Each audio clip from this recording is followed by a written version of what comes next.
Hello प्यारे विद्यार्थियों, हमने लास्ट लेक्चर में काफ़ी सारा पढ़ लिया था। वही घटनाएं पढ़ी थी जो प्रकाश की केवल कणीय प्रवृत्ति के आधार पर ही हम समझ सकते थे। जैसे कृष्णिका विकिरण हमने पढ़ ली थी, प्रकाश विद्युत प्रभाव हमने पढ़ लिया था, और हाइड्रोजन परमाणु के रेखीय स्पेक्ट्रम की हमने तीनों डेरिवेशन यानी कि तीनों फॉर्मूले हमने व्युत्पन्न कर लिए थे। अब देखो इनमें से क्या है, कुछ न्यूमेरिकल्स आ जाते हैं जिनके बारे में हम थोड़ा सा पढ़ लेते हैं जो आपकी बुक में दिए हुए हैं। जैसे कि उदाहरण के रूप में अपन मेन न्यूमेरिकल का टारगेट अपना समझना और सीखना होता है। संख्या कुछ भी दे वो हमें कोई परेशानी नहीं आएगी।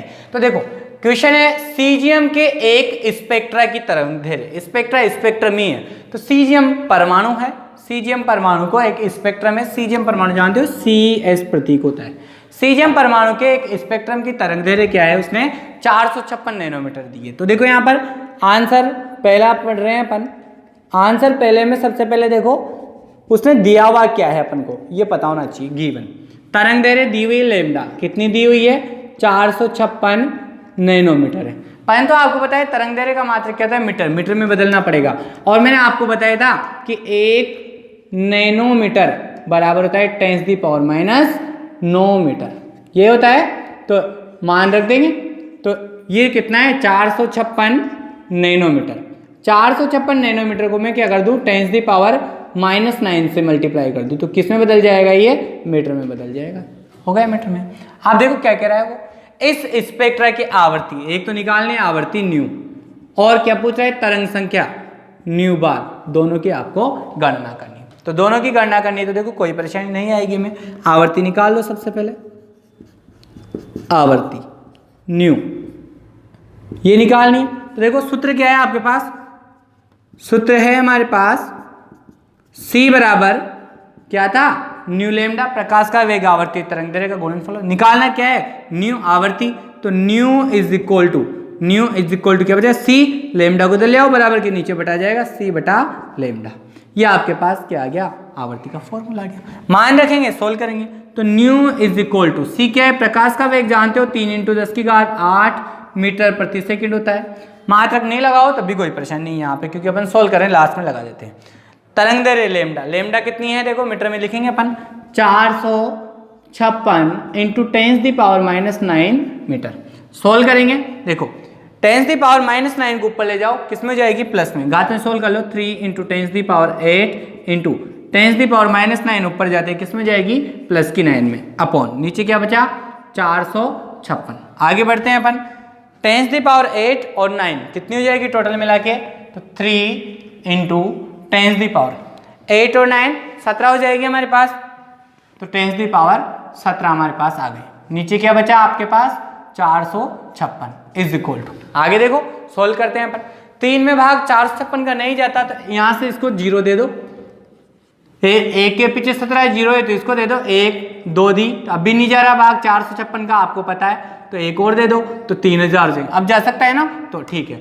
इधर कितनी बचेगी 10⁻, 3 तो इधर दे ही दी, तो इधर कितनी रह जाएगी, अब 14 रह जाएगी। सोल्व कर लेंगे हम आगे, तो देखो कितना आ जाएगा भाई, 3000 में 456 का भाग देखो, 1 × 4 2 × 8 3 × 12 4 × 16 5 × 20 6 × 24 7 × 28, तो 400 का देते तो 28 मतलब 7 बार जाता, पर 456 है यहाँ तो लगभग 6 बार तो पूरी बार जा रहा है इसमें, और ऊपर चल जाएगा तो 6.57 बार भाग चल जाएगा इसमें, तो 6.57 बार देख सकते हो आराम से। इनटू क्या बचेगा हमारे पास 10⁻14, और चूंकि है क्या आवर्ती, आवर्ती का मात्रक क्या होता है हर्ट्ज प्रति सेकंड, तो हर्ट्ज प्रति सेकंड हमारा क्या आ जाएगा आंसर आ गया। दूसरा क्या पूछा है उसने, न्यू बार, तो क्या है तरंग संख्या, तरंग संख्या न्यू बार हमें ज्ञात करनी है।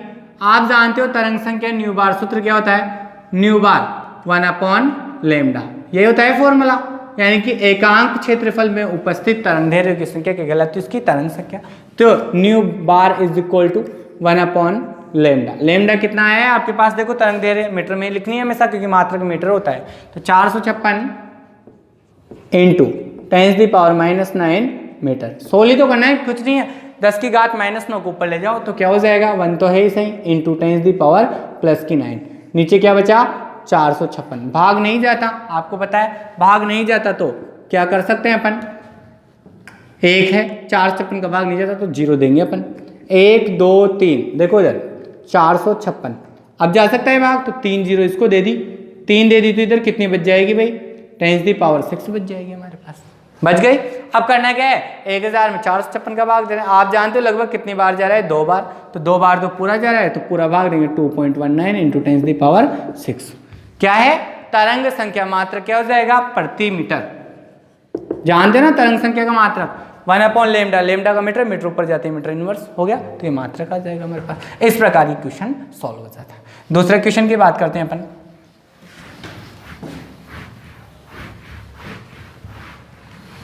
बस हमें समझने होते हैं और कुछ नहीं है। न्यूमेरिकल्स में थोड़ी सी बहुत इजी न्यूमेरिकल आते हैं, ऐसे भी नहीं आते जिनकी संख्या कटती नहीं, आसानी से कट जाए ऐसी संख्या आती है एग्जाम में। प्रत्येक फोटोन की ऊर्जा की गणना करो। फोटोन क्या होते हैं, प्रकाश के कण होते हैं, उसकी ऊर्जा ई निकालनी है आपको, ठीक है। अब जिसकी आवृत्ति, ऐसा फोटोन जिसकी आवृत्ति इतनी है और तरंगदैर्घ्य इतनी है, उन दोनों की क्या करनी है, आपको ऊर्जा की गणना करनी है। तो आंसर नंबर कौन सा है आपके पास, 2। तो आंसर नंबर 2 का कौन सा निकालना है आपको, फर्स्ट, यानी कि उस फोटोन की ऊर्जा की गणना करनी है जिसकी आवृत्ति इतनी हो। ये फर्स्ट वाला सोल्व कर रहे हैं अपन। तो फर्स्ट वाला सोल्व करना है तो कोई परेशानी नहीं है, क्योंकि हम जानते हैं प्लांक के अनुसार मैक्स प्लांक ने किसी कण की टोटल ऊर्जा या फोटोन की ऊर्जा कितनी दी थी, E बराबर h न्यू। ये होता है h क्या है, प्लांक स्थिरांक है, आपको पता है, जिसकी वैल्यू कितनी होती है 6.626 इंटू 10⁻⁻34 जूल प्रति सेकेंड ये होती है। तो ये वैल्यू अपन क्या कर देंगे, यहाँ पर उठा के रख देंगे। तो देखो करना कुछ नहीं है, E निकालना है, h का मान कितना रखोगे आप, 6.626 इंटू 10⁻⁻34 ये होता है, फिक्स है, ये लिख दिया अपन ने। फिर उसके बाद देखो आवर्ती न्यू आवृत्ति कितनी दे रखी है, 3 इंटू 10⁻15 हो गया। दोनों को कर दो गुणा, h और न्यू को, तो आपके पास कण की फोटोन की टोटल क्या आ जाएगी, ऊर्जा आ जाएगी 6.626। देखो इतना नहीं करना, पॉइंट के पीछे 2 अंक ले लो, बस इतना सा गुणा करना है। तो 6.62 को आप कितना से मल्टीप्लाई कर लो, 3 से। आप जानते हो 6 और ये 3, 1 छंग 2 छंग 12 3 छंग 18 के आसपास आएगा कुछ तो, और पूरे को एग्जैक्ट जब करके देखोगे तो कितना आ जाएगा, 19.878 ये आ जाएगा। थोड़ा बहुत कम ज़्यादा आ सकता है गुणा करने में, कोई परेशानी नहीं है। मैं यहाँ पर देखो गुणा करके आपको बताऊँ 5 मिनट वेस्ट होते हैं, और 5 गुणा करने के लिए अपन 5 मिनट का इतना टाइम वेस्ट थोड़ी कर सकते हैं, वीडियो का इतना डाटा इतना खर्च थोड़ी कर सकते हैं अपन। तो आप तो करके देखो, नहीं आता है तो आप पूछो, तो ये देखो हो जाएगा। होने के बाद अब बचा कितना, 10⁻⁻34 इंटू 10⁻15 ये बचा। इसको भी आप सोल्व कर लीजिए, क्यों परेशान होते हो। माइनस की 34 और प्लस की कितनी है, 15 है, तो कितनी बच जाएगी, प्लस की 19, घटा दो 34 में से 15 को घटा दो, 19 बच जाएगी। ये आपका क्या आ गया, यहाँ पर आंसर आ गया। तो ये आंसर आपका यहाँ फर्स्ट हो जाएगा। दूसरा क्या निकालना है आपको, देखो आंसर नंबर इसी का क्या करना है, सेकंड निकालना है। सेकंड में क्या करना है आपको, तरंगदैर्घ्य दी हुई है, तरंगदैर्घ्य दी हुई और क्या निकालना है, ऊर्जा। तो गिवन सेकंड के लिए क्या दे रखा है इसने, गिवन लैम्डा दे रखी है कितनी, 0.50 एंगस्ट्रॉम, और निकालनी क्या है आपको यहाँ पर, इसकी भी ऊर्जा निकालनी है फोटोन की। तो ऊर्जा निकालनी, कोई परेशानी नहीं, निकाल लेंगे अपन।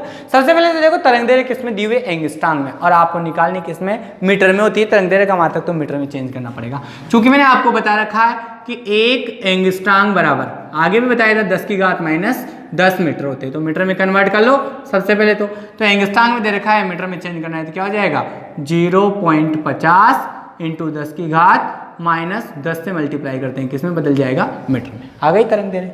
अब अपन को निकालना क्या है, E, और हम जानते हैं E बराबर क्या होता है, देखो E बराबर h न्यू होता है, और न्यू बराबर, चूंकि हम ये भी जानते हैं न्यू बराबर क्या हो जाएगा, देखो C बराबर तो होता है न्यू लैम्डा, तो न्यू बराबर क्या हो जाएगा, C बटा लैम्डा, ये होता है। तो इस न्यू का मान क्या रख सकता हूं मैं, h बराबर न्यू की जगह क्या रख सकता हूँ, C बटा लैम्डा हो गया। अपन को निकालना क्या है, E। देखो कॉपी में C की तरह से लिख रहा है, C नहीं है वो E है, बीच में लगाना भूल गए बच्चे जो लिखते हैं वो, तो E है। तो देखो E अब सोल्व करेंगे, E बराबर h 6.626 इंटू 10⁻⁻34। C क्या है, प्रकाश का वेग जानते हो कितना होता है, 3 इंटू 10⁻8 मीटर प्रति सेकेंड, बटा लैम्डा, तरंगदैर्घ्य कितनी है 0.50 इंटू 10⁻⁻10 मीटर। तो E इज इक्वल टू ऊर्जा कितनी आ जाएगी आपके पास, सोल्व करेंगे -10 ऊपर जाएगी तो किस में बदल जाएगी, +10 में। देखो -10 ऊपर जाएगी तो किस में बदल जाएगी, +10 में। +10 तो ये हो गई और प्लस की 8 ये होगी, प्लस की तो 18 हो गई। ठीक है, अब बच्चे कितने हैं आपके पास, देखो प्लस की तो 18 और माइनस की कितनी है 34, यही है ना। तो कितनी बच जाएगी आपके पास, प्लस की 16। तो क्या बच गया 6.626 इंटू 10 की घात 16 प्लस की, और नीचे क्या बचा इंटू 3 बच गया, और इधर क्या बचा 0.50, ये बचा। घातें हमने सारी सोल्व कर ली। अब करना क्या है, 6.626 को सबसे पहले तो अपन क्या कर लेंगे, 3 से मल्टीप्लाई कर लेंगे। अभी इसके आगे वाले क्वेश्चन में क्या था अपन ने, कितना आया था, E बराबर 19.878, ये आया था हमारे पास, तो मल्टीप्लाई कर लिया अपन ने। इसके बाद और क्या बचा, देखो 10 की घात 16 बटा 0.50, यहाँ तक आ गए हम।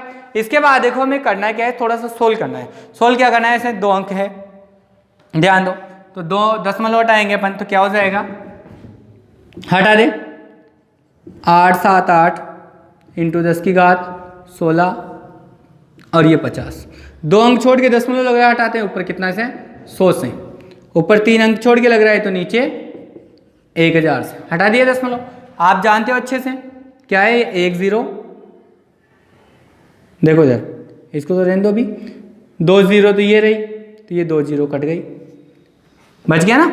अब देखो और क्या बचा आपके पास, इसको और सरल सोल्व कर लेते हैं। तो E बराबर 19.878 बटा 50 इंटू 10 की घात 16, और यहाँ 2 0 से 2 0 कटने के बाद कितनी बच जाएगी, इंटू 10, यही है। इसको और सोल्व कर लो ना आप, कोई परेशानी नहीं है आपके पास। तो सबसे पहले देखो यहाँ पे 10 की घात कितनी है 16 है। अब आपको लाना कैसे आंसर, वो आप पे डिपेंड करता है। 500 जाएगा, 19.878 इंटू 10 की घात 16, नीचे 50 को 10 से गुणा करोगे तो 500। अब देखो आप सब समझ गए हो, 500 का भाग देना है इसमें, जानते हो कितनी बार जाएगा, सबको पता है। 1 पंजे 5, 2 पंजे 10, 3 पंजे 15, 4 पंजे 20, 4 बार दोगे तो ज़्यादा हो जाएगा। तो लगभग कितनी बार जा रहा है, 3 बार। तो 3 बार अपन क्या कर देंगे, इसमें भाग दे देंगे, और हमारे पास आ जाएगा 39.56, ऐसे कुछ आंसर आ जाएगा। तो 756 आएगा, 756 हमारे पास E ऊर्जा आ जाएगी। और इसके साथ देखो हम क्या कर सकते हैं, सॉल्व कर सकते हैं चाहे तो, पर सोल्व करके आप कुछ देख लेना जो भी आंसर आएगा, क्योंकि देखो यहाँ मैंने नहीं कर रखा है, टाइम वेस्ट में कर नहीं सकता। अगर आपके जो भी आंसर आता है वो जोड़ भाग गुणा भाग में आप कर लीजिए, वही आपका आंसर सही होगा। मैंने पूरा तरीका आपको बता दिया है। अब देखो इसके बाद हम नए टॉपिक पे आते हैं, ये हमारे न्यूमेरिकल हो गए। इसके बाद हमारा जो एक मोस्ट इंपोर्टेंट टॉपिक है जिसे हम पढ़ने वाले हैं, जो भी परीक्षा की दृष्टि से बहुत महत्वपूर्ण रहेगा, डी ब्रोगली सिद्धांत। बताया था थोड़ा सा 10वीं में आया था, द्रव्य की देत प्रवृत्ति। तो हम टॉपिक डालेंगे डी ब्रोगली सिद्धांत। डी ब्रोगली सिद्धांत, डी ब्रोगली वैज्ञानिक का नाम था, और यह द्वैत प्रवृत्ति को बताता है। तो द्रव्य की द्वैत शब्द का मतलब है यहाँ दोहरी, द्वैत प्रवृत्ति कि द्रव्य पदार्थ होते हैं ना, उसकी दोहरी प्रवृत्ति होती है, यानी कि कणीय भी होती है और तरंग के रूप में भी वो पदार्थ क्या होता है, उपस्थित होता है, गति करता है। जैसे प्रकाश की बात करें, प्रकाश के कणों की, प्रकाश में कण जो है वो तो फोटोन है, और विकिरणों के रूप में भी उसकी यहाँ पर गति होती है। तो ये आपके क्या है, एक इंपॉर्टेंट टॉपिक है डी ब्रोगली सिद्धांत। और दूसरा क्या है, द्रव्य की देत प्रवृत्ति। सबसे पहले देखो ध्यान से समझना है, 1924 में, 1924 में डी ब्रोगली क्या है, वैज्ञानिक का नाम है। 1924 में डी ब्रोगली नामक वैज्ञानिक ने बताया कि प्रकाश की कुछ महत्वपूर्ण घटनाएं, आपको पता है अपवर्तन आपने पढ़ा है 10वीं में, परावर्तन पढ़ा है, विवर्तन व्यतिकरण नहीं पढ़ा। तो विवर्तन और व्यतिकरण, ये चारों, अपवर्तन, परावर्तन, विवर्तन, व्यतिकरण, इन चारों घटनाओं को तो हम क्या कर सकते हैं, यहाँ प्रकाश की केवल विकिरण प्रवृत्ति से समझ सकते हैं, यानी कि यहाँ पर किरण के रूप में क्या होती है, प्रकाश की किरणें गति करती है, तो उससे समझ सकते हैं। लेकिन मैंने जस्ट आपको बताया था, एक तो प्रकाश विद्युत प्रभाव, प्रकाश विद्युत प्रभाव, कुछ और बता देता हूं आपको नया, कॉम्पटन प्रभाव, इनको हम क्या कर सकते हैं, प्रकाश की तरंग प्रवृत्ति से नहीं समझ सकते, इन्हें केवल प्रकाश की कणीय प्रवृत्ति से ही समझ सकते हैं। तो कणीय प्रवृत्ति के आधार पर समझ सकते हैं। तो भाई कणीय से समझ सकते हैं, तो इस प्रकार से तो क्या निष्कर्ष निकलता है कि प्रकाश की दोहरी प्रवृत्ति होती है। प्रकाश से ये सारी घटनाएं प्रकाश की, तो प्रकाश की तरंगें भी होती है और क्या होती है, कणीय भी होती है। और ये दोनों प्रवृत्तियां जो होती है वो साथ साथ घटित होती है, इसलिए प्रकाश की द्वैत प्रवृत्ति होती है। इसलिए सिद्धांत को द्वैत होने के कारण डी ब्रोगली सिद्धांत ने अपने ही नाम पर इस सिद्धांत को क्या दे दिया, डी ब्रोगली सिद्धांत या द्रव्य की द्वैत प्रवृत्ति का सिद्धांत कहते हैं। एक बार दोबारा सुन लेना। सन 1924 में डी ब्रोगली वैज्ञानिक ने बताया कि प्रकाश की कुछ महत्वपूर्ण घटनाएं जैसे अपवर्तन, 10वीं में पढ़ा है, परावर्तन, विवर्तन और व्यतिकरण, इन चारों घटनाओं को तो हम प्रकाश की केवल तरंग प्रवृत्ति से या विकिरण प्रवृत्ति से समझ सकते हैं। लेकिन प्रकाश की कुछ घटनाएं जैसे प्रकाश विद्युत प्रभाव मैंने बताया था, कृष्णिका विकिरण मैंने बताई थी आपको, इसके अलावा यहाँ पर कॉम्पटन प्रभाव होता है। तो इन घटनाओं को, ये देखो बहुत बड़े बड़े टॉपिक है, आपके 12th में आएंगे, फिर पूरी डिटेल्स हैं। इन घटनाओं को हम क्या कर सकते हैं, प्रकाश की विकिरण प्रवृत्ति से नहीं समझकर इनको कैसे समझ सकते हैं, कणीय प्रवृत्ति से समझ सकते हैं। अर्थात निष्कर्ष क्या निकला कि प्रकाश की प्रवृत्ति कुछ घटनाएं तो कणीय प्रवृत्ति से और कुछ घटनाएं यहाँ पर विकिरण प्रवृत्ति से समझ सकते हैं अपन, यानी कि प्रकाश की द्वैत प्रवृत्ति होती है, दोहरी प्रवृत्ति होती है। और ये दोनों प्रवृत्तियां प्रकाश में क्या होती है, साथ साथ पाई जाती है, इसीलिए इसको द्रव्य की द्वैत प्रवृत्ति का सिद्धांत भी कहते हैं और डी ब्रोगली ने दिया था तो डी ब्रोगली सिद्धांत भी कहते हैं। अब देखो इस डी ब्रोगली सिद्धांत के लिए अपन क्या करते हैं, एक समीकरण निकालते हैं। समीकरण की व्युत्पत्ति में आपको करता हूँ, ये तो मैंने आपको समझा ही दिया, कोई परेशानी नहीं है यहाँ तक। देखो बहुत सीधा सा है समीकरण व्युत्पन्न करना। आइंस्टीन के अनुसार, आइंस्टीन जानते हो आप, बहुत माइंडेड वैज्ञानिक है। आइंस्टीन के अनुसार, अल्बर्ट आइंस्टीन ने क्या कहा था कि किसी भी जो कण होता है ना, किसी भी कण की किसी भी कण की जो कुल ऊर्जा होती है E बराबर वो होती है mc²। Equation number first they देता हूँ, ध्यान दो। आइंस्टीन वैज्ञानिक कहते हैं कि ये कण है आपका, इसकी ऊर्जा कितनी होगी टोटल, mc² होगी, यानी कि इसके m तो द्रव्यमान है और c प्रकाश का वेग है। तो किसी भी कण को के द्रव्यमान को यदि प्रकाश के वेग के वर्ग से गुणा कर दिया जाए तो उसकी कुल ऊर्जा आ जाती है। और एक बात बताऊं, अगर इसकी पूरी ऊर्जा का उपयोग किया जाए तो एक इतनी सी लकड़ी में इतनी ऊर्जा होती है कि उससे हम 1 साल तक का खाना बना सकते हैं, 1 साल तक का। परंतु पूरी ऊर्जा का हम उपयोग नहीं करते, उसका केवल पॉइंट ऑफ हिस्सा काम लेते हैं। जैसे चूल्हा जलाया, भोजन बनने में, गर्म होने में कितनी सी ऊर्जा खर्च होती है, सारी तो गैस वो ऐसे ही टेम्परेचर के रूप में निकल जाती है। और भोजन पकने में भी कितनी खर्च होती है, फिर बाद में जब भोजन वापस ठंडा हो जाता है तो सारी ऊर्जा तो वापस ही निकल जाती है, तो उसमें न गणने के बराबर खर्च होती है। तो इतनी सी इसकी क्या है द्रव्यमान को, अगर आप प्रकाश के वेग से 3 × 10⁸ इनकी 3 के पीछे 8 जीरो लगा दो तो कितनी ऊर्जा हो जाएगी कैलोरी में। तो उतनी ऊर्जा क्या होती है, एक छोटे से कण में होती है, परंतु उसका थोड़ा सा भाग काम आता है। तो आइंस्टीन ने कहा कि E बराबर mc², किसी भी जो कण की ऊर्जा होती है वो क्या होती है, उसके द्रव्यमान को प्रकाश के वेग के वर्ग से गुणा कर दो तो उसकी ऊर्जा आ जाएगी। ये आइंस्टीन ने कह दिया, ठीक है। लेकिन प्लांक के अनुसार, दूसरा वैज्ञानिक क्या था, प्लांक, पूरा नाम है मैक्स प्लांक, सबको पता है। मैक्स प्लांक के अनुसार कण की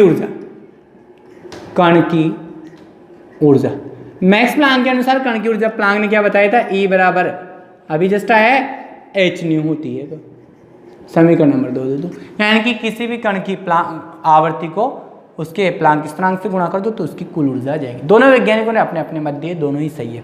अब डी ब्रोगली ने वैज्ञानिक ने क्या, कुछ नहीं किया, दोनों को जोड़ दिया। अगर एक ने तो किस आधार पर दिया, इसने तो दिया प्रकाश की तरंग प्रवृत्ति के आधार पर, इसने दिया प्रकाश की कणीय प्रवृत्ति, तो दोनों को ही जोड़ दूंगा मैं, दोनों को जोड़कर मैं अपनी समीकरण बना लूंगा। तो दोनों को जोड़ देंगे अपन। तो देखो समीकरण 1 व 2 से, समीकरण 1 और 2 से अपन क्या लिख सकते हैं, या फिर हम कह सकते हैं कि प्रकाश की द्वैत प्रवृत्ति से हम क्या लिख सकते हैं। यहाँ पर देखो, यहाँ तो क्या है mc², E से तो E कट गया, बचा क्या mc² बराबर hν, लिख सकते हैं। E से E कट गया, mc² बराबर क्या हो जाएगा, hν। समीकरण नंबर हमारे पास ये आ गई। इस समीकरण को ये हमें आगे बढ़ाना है। तो देखो हम जानते हैं, चूंकि अच्छे से आप जानते हो C बराबर क्या होता है, न्यू लैम्डा, तो यहाँ न्यू बराबर क्या हो जाएगा, new is equal to C/λ। कैसे हुआ पता है ना, न्यू बराबर C तो है इसे, लैम्डा को दे लिया, हो गया। तो लैम्डा की जगह में क्या रख सकता हूँ, देखो mc² बराबर h, न्यू की जगह में क्या रख सकता हूँ, C/λ। तो mc² बराबर एच सी अपॉन लेमडा। इसको और सोल्व करूं मैं, सी ऊपर है, देखो ऊपर से ऊपर कट जाता है, बराबर में रहता है, तो एक तो सी है, यहाँ कितना है सी स्क्वायर, तो सी से तो सी कट जाएगा, स्क्वायर कट जाएगा, बचेगा क्या सी। तो देखो एम सी स्क्वायर का मतलब सी इंटू सी, एक सी से एक सी कट जाएगा, बचेगा कितना इधर सी। तो देखो एम सी बराबर एच अपॉन लेमडा, ये आ जाएगा हमारे पास। तो एम सी बराबर क्या आ गया, एच अपॉन लेमडा, और अपन को निकालना क्या है यहाँ पर, तरंग दैर्घ्य लेमडा। तो lambda is equal to, lambda को बराबर किधर ले लो आप, तो कहाँ है, बटे में, तो बराबर किधर आते हैं, ऊपर आ जाएगी। और इधर क्या है, एच तो अपनी जगह है ही सही, और एम सी को बराबर किधर लोगे, तो कहाँ जाएगा, नीचे आ जाएगा। इक्वेशन नंबर 3 दे देता हूँ मैं, दे दिया। देखो यहाँ पर डी ब्रोगली सिद्धांत के अनुसार जो किसी भी कण की तरंग दैर्घ्य होती है वो एच अपॉन एम सी के तुल्य होती है, बराबर होती है। ये हमने समीकरण नंबर 3 हो गया। अब देखो यहाँ पर यदि सी तो क्या है, प्रकाश का वेग है, यदि हम क्या करें, यदि हम या मैं ऐसे ही बता देता हूं, देखो यदि हम सी तो क्या है, प्रकाश का वेग है, यदि प्रकाश के कण फोटोन के स्थान पर कोई अन्य कण ले लूं मैं, ये तो प्रकाश का कण अगर आप लोगे ना फोटोन, तो सी लिखना पड़ेगा वेग आपको प्रकाश का। और प्रकाश के कण के अलावा यदि मैं कोई भी कण ले लूं इस पृथ्वी पे जो मौजूद है, उन कणों को ले लूं, तो उन कणों का क्या हो जाएगा, सी प्रकाश का वेग है, और दूसरे कणों का क्या हो जाएगा, वेग। प्रकाश के वेग को सी से लिखते हैं और अन्य कणों के वेग को किससे लिखते हैं, वी से लिखते हैं, तो वी हो जाएगा। तो इस सूत्र को अपन कैसे लिख सकते हैं, देखो lambda is equal to H upon M C, C तो प्रकाश का वेग था, सी की जगह में क्या लिख सकता हूं, अगर यहां पर कण हो तो अन्य कण के लिए, ये समीकरण आ गई, अन्य कण के लिए तरंग दैर्घ्य आपके पास ये प्राप्त हो जाएगी। क्लियर, समीकरण नंबर 4 दे दिया। ये क्या है, प्रकाश के कण के लिए है, प्रकाश के कण के लिए ये समीकरण आपके पास प्राप्त हुई है। प्रकाश के कण के लिए लैम्डा बराबर इतना होगा, और अन्य कण अगर कोई भी ले तो उसमें सी की जगह वेग आ जाएगा वी। हो गया। अब चूंकि आप फिर जानते हो, देखो एम इंटू वी, पी क्या है, देखो सवेग होता है, सदिश राशि होती है तो तीर का चिन्ह लगा दिया। द्रव्यमान इंटू वेग बराबर क्या होता है, सवेग, जानते हो सब। चूंकि द्रव्यमान इंटू वेग इज इक्वल टू सवेग, तो एम वी की जगह अपन क्या लिख सकते हैं, लैम्डा बराबर H upon V, M into V, इसकी जगह क्या लिख सकते हैं, पी। तो लैम्डा बराबर क्या हो जाएगा, एच अपॉन पी। ये इक्वेशन नंबर 5 हो जाएगी। आगे समीकरण 3, समीकरण 4 और 5, इक्वेशन 3, 4 व 5 को ही हम क्या कहेंगे, डी ब्रोगली समीकरण के नाम से जानते हैं, या डी ब्रोगली समीकरण कहलाती है। लैंग्वेज कैसे लिख सकते हो, क्लियर है आपके। अब देखो ये सारा डेरिवेशन होने के बाद अब हम इसके भी डी ब्रोगली के न्यूमेरिकल आपके एग्जाम में आते हैं, तो मैं इसको न्यूमेरिकल को आपको नेक्स्ट लेक्चर में सोल्व कराने वाला हूँ। इसको आप पढ़िए, कोई परेशानी आए तो पूछिए। Thanks for watching.